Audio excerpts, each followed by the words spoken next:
নমস্কার, এই সময় লাইভে আপনাদের স্বাগত। প্রার্থী সারাদিন নিয়ে আজ আমরা উপস্থিত হয়েছি তৃণমূল কংগ্রেসের প্রার্থী এবং গায়িকা অদিতি মুন্সির কাছে। কিন্তু ঘটনা হলো, এই মুহূর্তে যেখানে রয়েছি সেখানে প্রার্থী ব্যস্ত রয়েছেন প্রথমে প্রণাম করে বেরোনোর জন্য, এবং তারই সঙ্গে প্রার্থীর সঙ্গে আমরা পেয়ে গেছি প্রার্থীর হাজবেন্ডকেও, অর্থাৎ দেবরাজ চক্রবর্তীকেও। দুজনের সঙ্গে আমরা অবশ্যই করে কথা বলবো। স্বাগত জানাচ্ছি এই সময় লাইভে। প্রথমেই জিজ্ঞেস করব, আমরা এই মুহূর্তে যেখানে রয়েছে, আমি একটু ক্যামেরায় ছবিটা দেখানোর চেষ্টা করব। এখানে অদিতি প্র্যাকটিস করেন বা গানের চর্চা করেন এবং চর্চা করান। প্রচুর ছাত্রছাত্রী এখানে আসেন।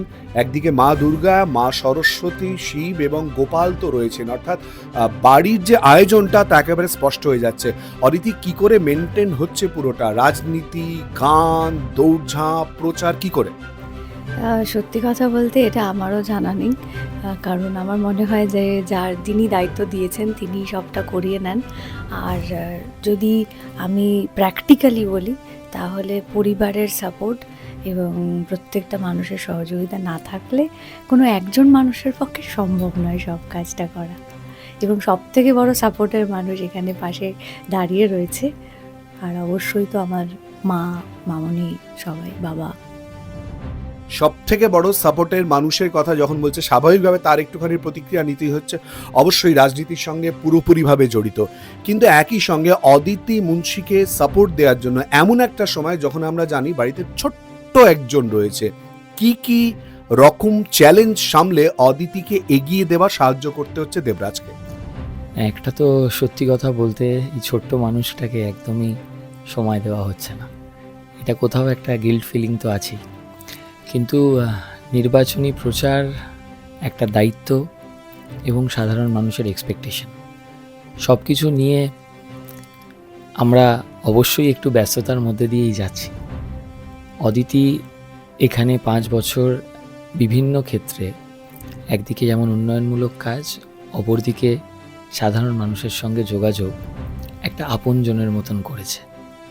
স্বাভাবিকভাবে আমার মনে হয় না যে খুব বেশি আলাদা করে প্রচারের প্রয়োজন, কিন্তু নির্বাচনী কাস্টম, মানুষের কাছে যাওয়া, মানুষের কাছে তাদের ভোট প্রার্থনা করা এবং সবটা মিলেমিশে আমাদের এখানে যারা পৌর প্রতিনিধি সহ তৃণমূল কংগ্রেসের সর্বস্তরের কর্মী নেতৃত্বরা আছেন, তাদের সহযোগিতা নিয়ে, সাধারণ মানুষের সহযোগিতা নিয়ে মোটামুটি হয়ে যাচ্ছে।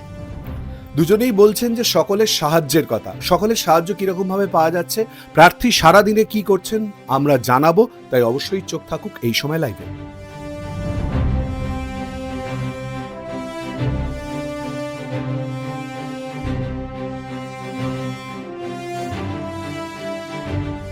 প্রার্থী চূড়ান্ত ব্যস্ততা, একদিকে ভোটের উত্তাপ, অপরদিকে রোদের তেজ। আর সেই অবস্থায় প্রার্থী যেতে যেতে যেটুকুনি সময়, একটা সময় আমরা কেউ নষ্ট করবো না, তাই একটুখানি কথা বলে নেবো।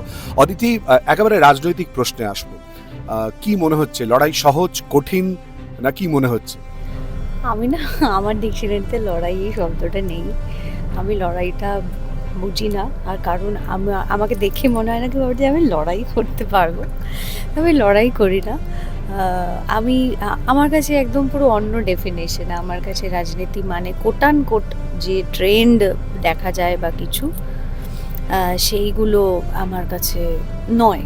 আমার কাছে নিতান্তই, যেহেতু আমি এই বিধানসভারই বাসিন্দা, আমি অঞ্চলের মেয়ে এবং এই অঞ্চলেই আমার বিয়েও, বৈবাহিক সূত্রেও আমি এই অঞ্চলে, তো সেখানে না অনেক বেশি আমার কাছে আন্তরিকতা বা ভালোবাসাটা প্রায়োরিটি লিস্টে বেশি।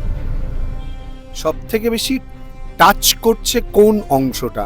রাজনীতির ঊর্ধ্বে অদিতি, গায়িকা অদিতি, পাড়ার মেয়ে অদিতি, স্থানীয় বাসিন্দা অদিতি, কোনটা? অনেকগুলো অপশন দিয়েছি। রাজনীতি অদিতি তো নয়, এটা তো কাটা। কারণ কেউ আমার সাথে সেভাবে কথাও বলে না, সেভাবে মানে তাদের ইন্টারাকশানও হয় না। অনেক বেশি তাদের নিজেদের ঘরের মেয়ে, পাড়ার মেয়ে অদিতি। এবং অবশ্যই সব থেকে বড় ভালোবাসা সেটা মানে যারা নতুন, এই বিধানসভা অনেকে নতুনরা রয়েছেন, তাদের কাছে আমি সঙ্গীত শিল্পী অদিতি। সেই জায়গা থেকেও একটা আলাদা স্নেহ, ভালোবাসা রয়েছে। আমি জানি না এরকম রাজনৈতিক আক্রমণের জায়গা যেখানে আক্রমণ পাল্টা আক্রমণ চলছে, সেখানে অদিতি একদম পার্মানেন্টলি ফিক্স করে রেখেছে বোধহয় কোনোভাবেই বিরোধী দল সম্পর্কে কোনো কথা বলবে না, এটাই কি অবস্থান? না না, অবস্থান না, আমি বাই নেচারই এরকম। মানে আমি অনেক বেশি আমার সাথে প্রতিযোগিতা করি, কারণ আমার মনে হয় আমার গুরু শিক্ষা এবং আমি যেভাবে বড় হয়েছি তাতে কোনোদিন আমার বাবা মা বা আমার গুরুরা কম্পিটিশন করতে শেখায়নি। আমাকে বলেছে যে তুমি নিজে তোমার নিজের প্রতিদ্বন্দ্বী, প্রত্যেক দিন নিজের থেকে নিজেকে বেটার করার চেষ্টা করো। তো আমার সেইটা কোনো জায়গায় আমার মধ্যে বসে গেছে, তাই আমার মনে হয়েছে যে আমি আমার নিজের প্রতিযোগী। আমার যেটা মনে হয়েছে আমি বরাবর সেদিকে করেছি, আমার বাবা মা সেদিকেই সাপোর্ট করেছে। না হলে যে সময় আমি কীর্তন নিয়ে পড়াশুনো করেছি বা ভেবেছি যে এই গানটা নিয়ে এগোবো বা কিছু করব জীবনে, মধ্যবিত্ত পরিবারের মেয়ে তো সেই সময় অনেক বেশি হয়তো সবাই বলেছিল চাকরির দিকে যাও বা এই করো তাহলে ভালো হবে, কিন্তু কোনো জায়গা থেকে মন সায় দেয়নি। তো সেইটাও যখন সেই সময় হয়েছে তখন আমি বরাবর একটু নিজেরটা শুনতে ভালোবাসি, নিজের কথা ভাবতে ভালোবাসি। তো ওই জন্য দেখো কে কী বললো না বললো মানুষ তো বলবেই, সেটার রেসপন্সিবিলিটি তো আমি নিয়ে উঠতে পারি না। তার যদি বলে ভালো লাগে, আনন্দ পায়, শান্তি পায়, রাত্রিবেলা শান্তির ঘুম হয়, সে বলতে পারে আমার কোনো অসুবিধা নেই। কিন্তু অদিতি, তোমার এই প্রসঙ্গটা বা কথাটা বা বাক্যবন্ধনী আমরা একটুখানি নিয়ে নিলাম। সাংবাদিকদের নেচার বা চরিত্র হচ্ছে কথা থেকে অংশ নিয়ে কথা বলা। তুমি বলছো যে মানুষ যাতে শান্তি পায়, অদিতি যাতে শান্তি পায় আমরা তো সেটা থেকে সরিয়ে দিতে পারি না। তাই এই সময় লাইভের জন্য দুকলি গান। এখন চলতে চলতে গান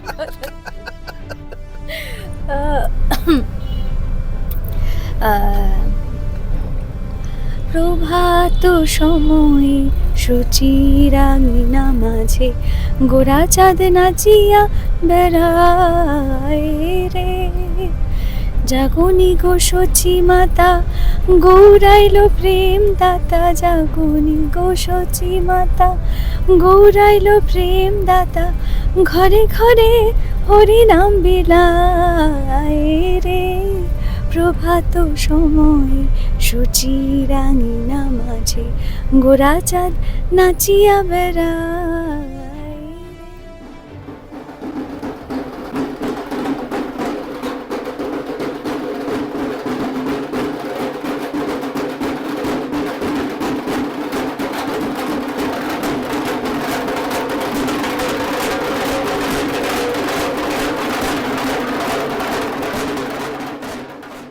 প্রার্থী সারাদিনে আমরা রয়েছি তৃণমূল কংগ্রেসের প্রার্থী অদিতি মুন্সির সঙ্গে। সকাল থেকে বেরিয়ে প্রচার করছেন এবং এই মুহূর্তে কর্মী সমর্থকদের মধ্যে তিনি রয়েছেন, সেই ছবি আমরা তুলে ধরছি। রাজনৈতিকভাবে মূলত কিভাবে কমব্যাট করছেন একটুখানি আমরা জানার এবং বোঝার চেষ্টা করব অদিতি মুন্সির সঙ্গে কথা বলে। অদিতি, আমরা দেখলাম যে ডোর টু ডোর ক্যাম্পেইন হচ্ছে, কর্মী সমর্থকদের সঙ্গে কথা হচ্ছে, মানে রাজনৈতিকভাবে নিজেকে এই 5 বছরে কতটা ম্যাচিওর করা সম্ভবপর হয়েছে? এর সঠিক কোনো উত্তর আমার কাছে জানা নেই, এটা তো এলাকার মানুষজনেরা বলতে পারবেন। তবে হ্যাঁ, যে আমি আবারও বলছি যে রাজনীতির সাথে আমি নিজেকে খুব বেশি একাত্ম করি না। আমার কাছে এটা অনেক বেশি একটা মানুষের প্রতি দায়িত্ব, কর্তব্য পালন এবং তাদের প্রতি ভালোবাসার একটা প্রতি উত্তর বলা যেতে পারে। তো সেই জায়গা থেকে হ্যাঁ, 2021-এ যেরকম মেন্টাল স্টেটাসটা ছিল, 2026-এ মেন্টাল স্টেটাসটা একটু হলেও বদলেছে। বারবারই তুমি বলছো যে রাজনৈতিকভাবে নিজেকে পরিণত করার চেষ্টা করেছো, শেষের শব্দ মেন্টাল স্ট্যাটাস। আমরা যদি দেখি বিরোধী রাজনীতি, তাদের বক্তব্য কিন্তু থাকবেই, আক্রমণের ঝাঁজ কিন্তু চূড়ান্ত হচ্ছে। এই বিধানসভা কেন্দ্রে 5 বছর পরিষেবা কি দিল অদিতি মুন্সি, এই প্রশ্ন কিন্তু উঠছে। একদিকে কর্মী সমর্থকদের উৎসাহ, বক্তব্য, সমর্থন যেমন থাকবে, সেই বক্তব্যের উত্তরে কি উঠে আসছে অদিতির মুখ থেকে? দেখুন, আমি আবারও বলছি তো যে আমি তারা কি বললো সেটা আমি খুব বেশি শুনিও না, আর সেটার উত্তর দেওয়ার মানে আমার কাছে যেহেতু ডাইরেক্ট কোয়েশ্চেন নয়, তাই আমার কাছে মনে হয়েছে সেটা আমার উত্তর দেওয়ার বিষয় নয়। তবে হ্যাঁ, যেটা আমার উত্তর দেওয়ার বিষয়, আমি যেটা মনে করি যে 5 বছর যারা আমার উপরে ভরসা করেছিলেন, সঙ্গীত শিল্পী থেকেও যে এরকম বিধায়ক পদের দায়িত্ব সামলানো যায়, কাজ করা যায়, যারা আমার উপরে সেই দিনকে ভরসা করেছিলেন, আমার কোনো জায়গায় মনে হয়েছে আমার তাদেরকে উত্তর দেওয়া বা তাদেরকে জানানো খুব বেশি করে দরকার। সেই কারণের জন্য আমরা একটা বই আকারে আমাদের যে 5 বছরে আমরা যা কাজ করতে পেরেছি সেটা মানুষের কাছে পৌঁছে দেওয়ার চেষ্টা করেছি, যার মধ্যে কি হয়েছে, কতটা কাজ হয়েছে, আগামীতে কতটা কাজ হবে, তার সমস্ত বিবরণী আমরা তার মধ্যে তুলে ধরেছি।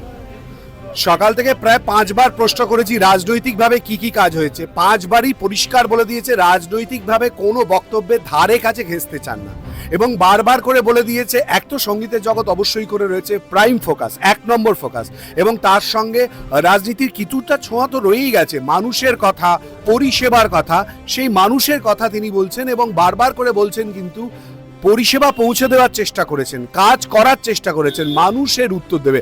অর্থাৎ আমরা যদি দেখি যে রাজনৈতিকভাবে তৃণমূল সুপ্রিমোর বক্তব্য যেমন উঠে আসে যে মানুষের জবাব দেবে, সঙ্গীতের ভাষায় মূর্ছনা না দিয়েও মানুষের কথা বলে দেওয়ার চেষ্টা করছে।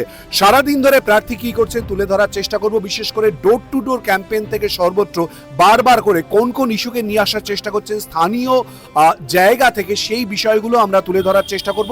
আপনাদের চোখ থাকুক এই সময় লাইভে।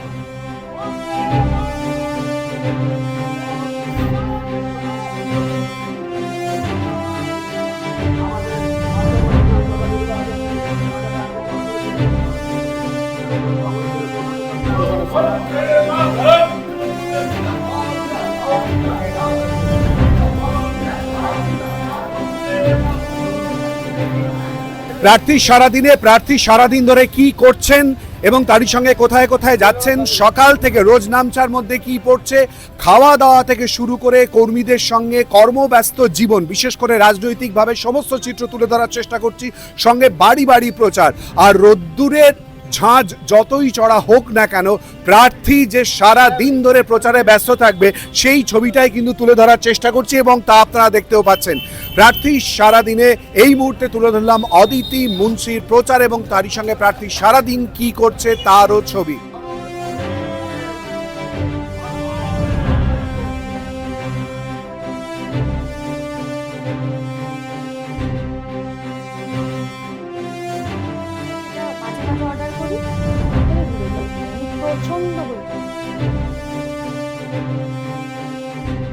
প্রার্থী সারাদিনে এই মুহূর্তে প্রার্থী সারাদিন মানে সকাল থেকে দৌড়ঝাঁপ করার পর রোদ্দুরে ঘোরার পর বিভিন্ন জায়গায় ছবি আপনাদেরকে দেখিয়েছি, এবারে মায়ের কাছে চলে এসছে অদিতি, মায়ের কাছে চলে এসছে। আর মায়ের হাতের রান্না পেট পুড়ে খাবে কিনা জানি না, তবে অ্যাটলিস্ট ভাত ডালটা যাতে জোটে সেটার ব্যবস্থা করা, কারণ এরপর আবার প্রচারে বেরোতে হবে। তো দুজনের সঙ্গেই কথা বলবো, আগে একটু অদিতির সঙ্গে কথা বলি। অদিতি, মানে এটাই কি খুব স্বাভাবিক মেনু? আগে একটু মেনুতে কি কি থাকছে একটু দেখি। ভাত, ডাল, আলু ভাজা, মাছের ঝোল। আচ্ছা, এটাই কি নর্মাল প্র্যাকটিসের মধ্যে পড়ে না এটা আলাদা কিছু বিষয় আর কি? মানে এটা নর্মাল, কিন্তু এর থেকেও একটা নর্মাল জিনিস আছে যেটা আমার খুব ভালো লাগে। সেটা যখন আমার শেষ হয়, যখন তাড়া থাকে, এখন বিকেলে বেরোনোর তাড়া থাকে, তো ফার্স্ট হাফটা শেষ করতে একটু দেরি হয়ে গেল, মাকে ফোন করে বলে দিই ভাতটার মধ্যে জল ঢেলে লেবু দিয়ে সুন্দর করে মাখা হয়ে যায়, জল জল ব্যাপারটা, ওটাকে একটু খেয়ে নিই, আর তার সাথে 2-4টে ডালের বড়া, এর থেকে শান্তি গরমকালে। মায়ের সঙ্গে একটু কথা বলবো, যে ও তো বলছে যে মাকে ফোন করে বলে দিই, মা সমস্তটা ব্যবস্থা করে দেয়। তাহলে কি অদিতি মানে গায়িকা অদিতি এরকম ভাবেই দৌড়চ্ছে, সেটার জন্য মা তার গলা এবং সবটা যাতে ঠান্ডা থাকে সেইটার জন্য, রাজনীতিবিদ অদিতির মাথা এবং বলার ক্ষমতা যাতে ঠিক থাকে সেটার জন্য, কিসের জন্য ব্যবস্থা করছেন মা? মা মেয়ের জন্য ব্যবস্থা করছে। সারাদিন ঘুরে আসে, কে কি কাজে যাচ্ছে কি করছে আমার এগুলো জানার দরকার। সারাদিন পরে এসছে, দুটো ভাত খাবে যাতে তৃপ্তি করে একটু খেতে পারে, সে যেটা বলবে সেটাই। তো অদিতি, সকালবেলা আমরা দেখলাম তুমি যখন বেরোচ্ছিলে খুব দৌড়ঝাঁপ করে বেরিয়ে গেলে এবং সেখানে খাওয়া দাওয়াকে খুব একটা গুরুত্ব দিলে না। তার মানে কি স্বল্পাহারি, অল্পাহারি এবং দিনে একবারই নাকি? না, দিনে দুবার। আচ্ছা, দিনে দুবার, আর যেটা বেশি হয় সেটা চা। লিকার চা না দুধ চা? লিকার চা, এইটা আমি লিকার চা ভীষণ চিনি ছাড়া। পছন্দ করি এবং সেটা রিপিটেডলি চলতে থাকে। এটাও আমার একটা নেশা চায়ের। এই যে মানে এই যে নর্মাল খাওয়ার প্রসিডিওর, এটা কি শুধুমাত্র গরমের দাপটের জন্য, নির্বাচনের দাপটের জন্য, নাকি নর্মাল দাপটের জন্য? না না, নর্মালি আমি একটু মেয়ে তো বাঙালি টাইপের, ওই ডাল ভাতের বেশি পাবলিক আর কি। আর মাছটা থাকে থাকে, কিন্তু র্যান্ডাম মাছ খেতে ভালো লাগে না, তাই জন্য বকাও পাই মায়ের কাছে, সেটাও ঠিক। হ্যাঁ, আমি একটু সিম্পলই ভালো লাগে। স্পেসিফিক কিছু পছন্দের মেনু থাকে মায়ের কাছে, ভাত ডাল তরকারি মাছের বাইরে? মায়ের কাছে অনেক অনেক, কালকেই খেয়েছি কচু বাটা, হেভি লাগে খেতে। না, ভালো লাগে, মানে এই মায়ের হাতে রান্নাকে বড় হওয়া, কোনটা ছেড়ে কোনটা বলবো। আলু মাখা হেভি লাগে এগুলো খেতে। মাছে ভাতে বাঙালি অদিতি, নাকি প্রেফারেবল মাংস, কোনটা? ওরম কোনো ব্যাপার নেই, তবে মাছে ভাতে বাঙালি, মানে রেগুলার মাছে ভাতেই বড় হয়েছে। মানে মাংসটা তো অকেশনালি হলো হলো, না হলো না হলো, এরকম আর কি। আজকে তো আমরা জোর করে ঢুকে পড়লাম, প্রার্থী সারাদিনের প্রার্থী কি করছে তার অন্দরমূলে ঢুকে পড়েছি, রান্নাঘরে ঢুকে পড়েছি। এইটা খুব সাংঘাতিক, মানে এখন আজ অবধি মানে আমি নিজে ব্যক্তিগতভাবে আমার সোশ্যাল মিডিয়াতে আমি কোনোদিন মানে খাওয়া দাওয়া কি করছি কোথায় যাচ্ছি এত কিছু থাকেই না। মানুষজনের কাছে বোধহয় এটা ফার্স্ট টাইম। আমার লাস্ট প্রশ্ন থাকবে, আমরা সবাই জানি যে এই মুহূর্তে ছোট্ট একজন নতুন সদস্য রয়েছে, তো সেই বিষয়টা মাথায় রেখে পরিবারকে একসঙ্গে নিয়ে খেতে বসাটা প্রেফারেবল, নাকি এই মুহূর্তে খেয়ে দিয়ে সবটা সামলানোর একটা চেষ্টা করা প্রেফারেবল? না, আমি বরাবর এই খাওয়ার টাইমটাতে অন্তত সবাই একসাথে, মানে এটা মায়ের থেকেই শিখেছি। যে আমরা সব ছোটোবেলাতেও দেখতাম, বাপিরও কাজ শেষ হতো, আমারও পড়া শেষ হতো, তারপরে আমরা একসাথেই তিনজনে বসতাম। বিয়ের পরেও সেটাকেই বজায় রেখেছি, যে দেবরাজ বাড়ি আসলে আমি, মামনি, দেবরাজ, আমরা সবাই, বাপন, সবাই একসাথেই বসতাম খেতে। এবং এখনও ছোট্ট মানুষটি আসার পরেও ওরটা সবটা রেডি করে দেবরাজ বাড়ি আসলে আমি, মা, দেবরাজ আমরা একসাথেই একসাথেই খাওয়া হোক। তবে আর কথা বাড়াবো না, কারণ অদিতি ঠিক করেছে যতক্ষণ না আমাদের ইন্টারভিউ সেশনটা শেষ হচ্ছে ততক্ষণও পাতে হাত দেবে না, তাই আর কথা বাড়াবো না। খাওয়া চলুক, সুস্থ থাকুক, আর আপনাদের চোখ থাকুক এই সময় লাইভে।